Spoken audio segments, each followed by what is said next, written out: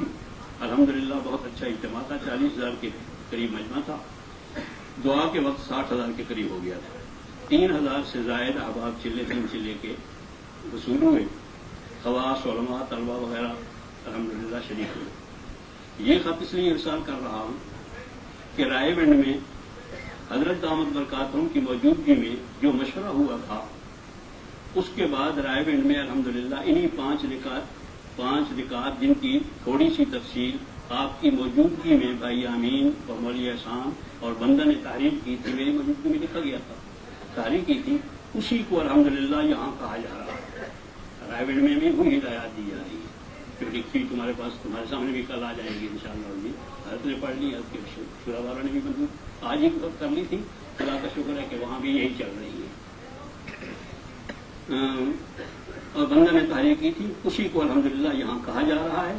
البتہ ملیشیا والوں سے حضرت جی کی سابقہ تحریر جس کی نقل سال خدمت کر رہا ہوں، جو کام کی تفصیل ہے اس کی مدد بھی لی جا رہی ہے. وہ اس وقت بھی موجود تھی جو اس کی ہے. میں نے ابھی اس کو دوسری کو پڑھا بھی نہیں ہے کہ وہ غالباً ہوئی جو ملیشیا والی پہلی والی ہے.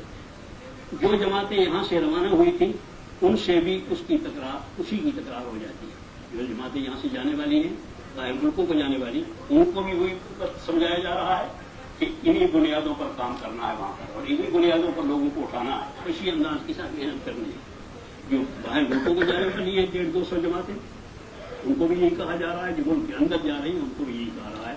یہ مبارکباد کی بات ہے. اللہ جل جلالہ اسی طرح وحدت کلمہ کے ساتھ جیسے ہم ہر جگہ پر سوچ بھی ایک تھی، کرنا بھی ایک تھا، دعوت بھی ایک تھی، ایک انداز کے ساتھ ایک ہی صورت میں رہے اور اسی سادگی کے ساتھ اسی انداز کے ساتھ رہو گے تو اللہ جل جلالہ کی مدد بھی ہوگی. اور انشاءاللہ اللہ جل جلالہ آگے بڑھنے کی صورت نہیں پیدا فرمائیں گے بلکہ کل عالم میں اسی نظام کو عام فرمائیں گے اور کام بھی